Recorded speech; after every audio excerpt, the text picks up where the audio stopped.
الحمد لله وحده والصلاة والسلام على من لا نبي بعده أما بعد فعن أبي هريرة رضي الله عنه قال رسول الله صلى الله عليه وسلم سمعت رسول الله صلى الله عليه وسلم إن أمتي يأتون يوم القيامة غرا محجلين من آثار الوضوء رواہ البخاری۔ معزز حضرین، کل ہم نے وضو کا باب شروع کیا۔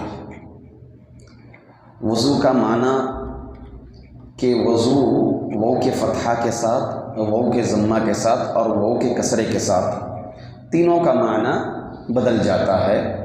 واو کے ضمہ کے ساتھ ہو تو اس سے مراد وضو کرنا، واو کے فتحہ کے ساتھ اگر ہو تو وضو کے پانی کو کہتے ہیں، اور واو کے کسرہ کے ساتھ اگر ہو تو اس پیالے کو کہتے ہیں جس سے وضو کیا جاتا ہے۔ یہ حرکت کے بدلنے سے معنی بدلتے ہیں، اس پر ہماری بات ہوئی تھی۔ اور اسی طرح یہ بات ہوئی تھی کہ وضو نماز کے لیے شرط ہے۔ آج انشاءاللہ العزیز وضو کی فضیلتیں احادیث میں کیا آئی ہوئی ہیں، اس سے متعلق ہم جاننے کی کوشش کریں گے۔ میں نے آپ کے سامنے حدیث رسول پڑھی جس میں ابو ہریرہ رضی اللہ عنہ راوی ہیں، فرماتے ہیں ان امتی یأتون یوم القیامہ، میری امت کے لوگ قیامت کے دن وضو کے نشانات کی وجہ سے سفید پیشانی اور سفید ہاتھ پاؤں والوں کی شکل میں بلائے جائیں گے۔ تو حدیث کا لفظ ہے غرم محجلین یوم من آثار الوضوء۔ غرہ کہتے ہیں، یہ اغر اس کا واحد ہے۔ گھوڑے کی پیشانی کی سفیدی کو کہتے ہیں، ایک حصہ جو یہاں پر گھوڑی کے پیشانی کے پاس ایک سفیدی نظر آتی ہے تو اس سفیدی کو کہتے ہیں غرہ عربی زبان میں۔ اسی طرح سے محجل، التحجیل کہتے ہیں عربی زبان میں، جو گھوڑوں کے پیروں میں سفیدی رہتی ہے، پیروں میں سفیدی ہوتی ہے، اور واقعی جو ہے وہ گھوڑا بہت قیمتی ہوتا ہے۔ جو پیروں میں سفیدی والا نشانات والا گھوڑا ہوتا ہے یہ بہت ہی قیمتی ہوتا ہے عربیوں کے نزدیک۔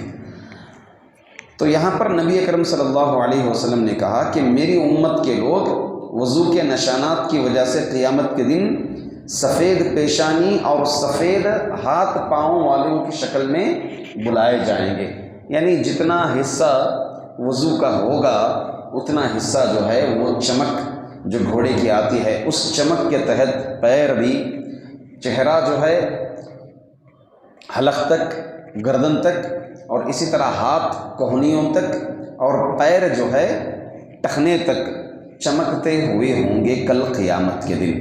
ایک اور روایت میں متفق علیہ کی روایت ہے جس میں یہ الفاظ ہیں فَمَنِ اسْتَطَاعَ مِنْكُمْ أَن يُطِيلَ غُرَّتَهُ فَلْيَفْعَلْ، تم میں سے جو کوئی طاقت رکھے، استطاعت اگر رکھتا ہو تو اس کو چاہیے کہ وہ اپنی سفیدی کو بڑھا دیں اور طویل کر لیں۔ تو یہ اس میں گرچہ اختلاف ہے کہ یہ اللہ کے رسول صلی اللہ علیہ وسلم کے الفاظ نہیں ہیں، بلکہ یہ راوی حدیث حضرت ابو ہریرہ رضی اللہ تعالیٰ عنہ کے الفاظ ہیں۔ تو ظاہر سی بات ہے جتنا آدمی کثرت سے وضو کرے گا، جتنا کثرت سے وضو کرے گا اتنی چمک اعضائے وضو کی ہوگی کل قیامت کے دن۔ یہی مراد ہے اور یہی مطلب ہے اس حدیث کا، اور اس حدیث میں اسی کی طرف ابھارا جا رہا ہے کہ ایک بندے مومن کو چاہیے کہ وہ کثرت سے وضو کرے۔ دوسری روایت ہے حضرت عثمان بن عفان رضی اللہ عنہ، ان کے متعلق آتا ہے کہ انہوں نے وضو کیا اور کہا کہ میں نے رسول اللہ صلی اللہ علیہ وسلم کو دیکھا ہے، آپ نے میرے اس وضو کی طرح وضو کیا۔ اللہ اکبر۔ دیکھیں، ایک چیز ہے قرآن اور ایک چیز ہے حدیث، اور ایک تیسری چیز ہے صحابہ کا منہج۔ یہ کوئی تیسری چیز نہیں ہے، یہ کوئی تیسری چیز نہیں ہے۔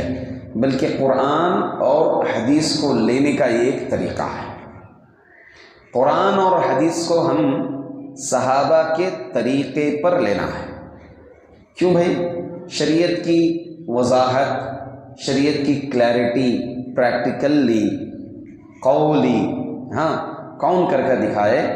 صحابہ کر کے دکھائے۔ کئی اعتبار سے ان کا طریقہ بہت ضروری ہے، اس کے بغیر ہدایت نہیں ہے۔ ایک بندہ اگر قرآن کو لے لے، حدیث کو لے لے، قرآن کریم کی آیت کو لے کر کے پڑھنے لگے اور اس کو ترجمہ، اگر اس کو عربی زبان آتی ہے، مہارت بھی رکھتا ہو، اور تفسیر اپنے دماغ کی کرتا جائیں، تو کیا حقیقت سامنے آئے گی؟ نہیں آئے گی، نہیں آئے گی۔ یہ صحابہ کی مثال، ان کے فہم کی مثال، ان کے طریقے کی مثال ایسے ہی ہے جیسے آپ کوئی ایک مشنری چیز لیں، ایک مشنری چیز کوئی خریدیں آپ، تو اس مشنری میں ایک چھوٹا سا کتابچہ ہوتا ہے، یوز کا طریقہ۔ چھوٹی آپ ایک موبائل بھی لیتے ہیں تو اس کے طریقہ ملے گا آپ کو، الیکٹرانک چیزیں ڈیوائسز لیجیے، آپ واشنگ مشین لیجیے، اس کا طریقہ ملے گا آپ کو، ملے گا کہ کیسے اس کو فٹنگ کی جاتی ہے اور اس کو استعمال میں کیسے لیا جاتا ہے، شروع سے آخری تک ملتا ہے۔ آپ اتنے کے جی، اتنے ویٹ ہی جو ہے آپ اس میں کپڑے ڈالیں گے، اتنے ہی کپڑے ویٹ ڈالیں گے، اور اگر آپ کو کاٹن کپڑے ڈالنا ہے تو بٹن کو ادھر گھمانا پڑے گا، اور اگر آپ کو میٹ وغیرہ ایسے مضبوط کپڑے ڈالنے ہو تو بٹن کو ادھر گھمانا پڑے گا۔ اس طرح سے یہ جو تفصیلات کتابچہ ہوتا ہے، یہ فہم سلف، فہم صحابہ جو ہے قرآن اور حدیث کے لیے یہی مثال ہے، یہی مثال صحابہ اکرام رضوان اللہ اجمعین کا۔ اور اللہ تعالیٰ کا حکم ہے، اللہ رب العزت کیا فرمائے کہ جو لوگ فَإِنْ آمَنُوا بِمِثْلِ مَا آمَنْتُمْ بِهِ فَقَدِ اهْتَدَوْا۔ اللہ تعالیٰ نے ہدایت کی ایک اصول یہ باندھ دیا کہ اگر یہ لوگ بھی ایمان نہ لے، کون؟ کافر لوگ، کیسے؟ فَإِنْ آمَنُوا بِمِثْلِ مَا آمَنْتُمْ، جیسے تم نے ایمان لایا۔ کون تھے قرآن کے نزول کے وقت مومنین؟ صحابہ تھے۔ فَقَدِ اهْتَدَوْا، تو ہدایت پر آ جائیں گے۔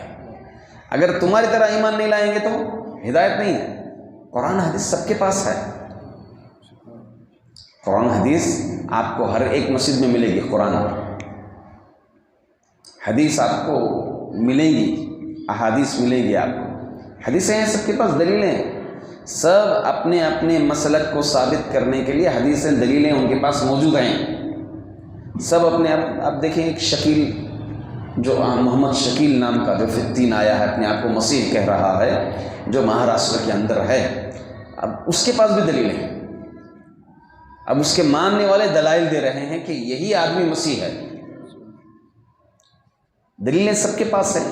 دلیلوں کو ویسے سمجھنا، دلیلوں کو لینے کا طریقہ ہے صحابہ کا منہج اگر چھوڑ گیا، آدمی جو ہے گمراہ ہو جائے گا، کیونکہ یہی طریقہ ہے صحابہ کے طریقے کے مطابق ہی اگر دلائل کو لیا جائے، حدیث کو لیا جائے، قرآن کو لیا جائے، تب جو ہے ہم صحیح معنی میں قرآن اور حدیث کو لیے ہیں اور اس پر عمل پیرا ہیں، ورنہ جو ہے گمراہی ہے۔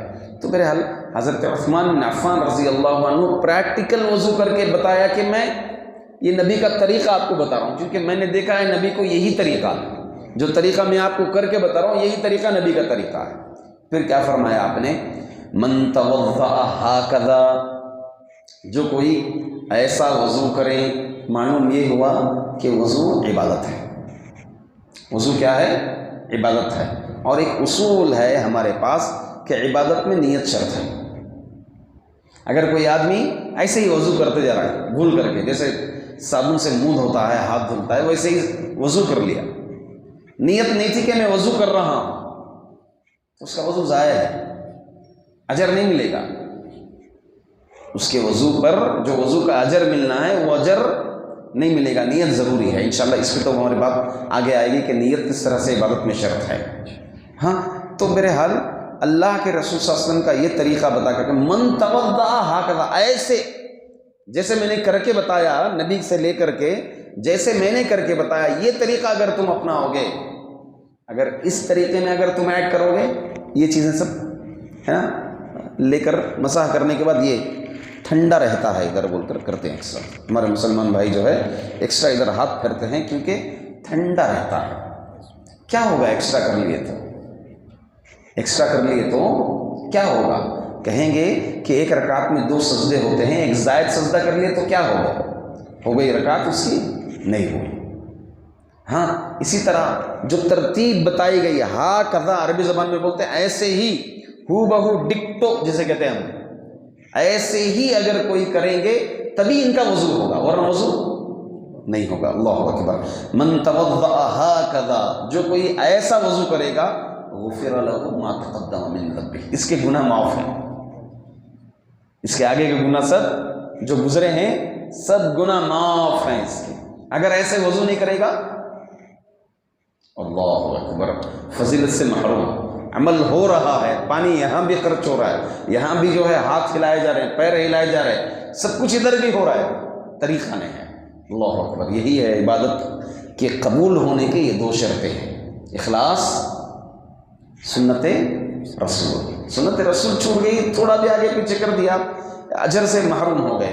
وَكَانَتْ صَلَاتُهُ وَمَشْيُهُ إِلَى الْمَسْجِدِ نَافِلَةً، جس نے اس طرح وضو کیا اس کے سابقہ تمام گناہ بخش دیے جائیں گے، اور اس کی نماز اور اس کا مسجد کی طرف چلنا نفل یعنی اضافی ہوگا۔ مطلب کیا ہے؟ پھر نماز اگر پڑھتا ہے اس کا اجر الگ، نماز اگر الگ سے پڑھتا ہے تو اس کا اجر الگ، پھر مسجد کی طرف جو پیدل آتا ہے اس کا اجر الگ۔ قدم قدم پر جو درجات بڑھ رہے ہیں اور ہر قدم پر جو ہے گناہ معاف ہو رہے ہیں، یہ درجہ، یہ اجر الگ۔ آپ وضو کر لیے، نماز نہیں پڑھنی ہے، آپ وضو کر لیے تب بھی آپ کے گناہ جڑ رہے ہیں۔ بس انشاءاللہ آج ہم یہاں پر بات روکیں گے، کل انشاءاللہ اور فضائل ہیں وضو کے، ہمیں جاننا ضروری ہے۔ وقت بھی ہمارا جو مختصر ہے وہ وقت ختم ہو رہا ہے، تو ہم اللہ تعالیٰ سے دعا کرتے ہیں اللہ رب العزت ہم تمام کو وضو کا اہتمام کرنے کی توفیق عطا فرمائے۔ آمین۔ وآخر دعوانا ان الحمد للہ رب العالمین۔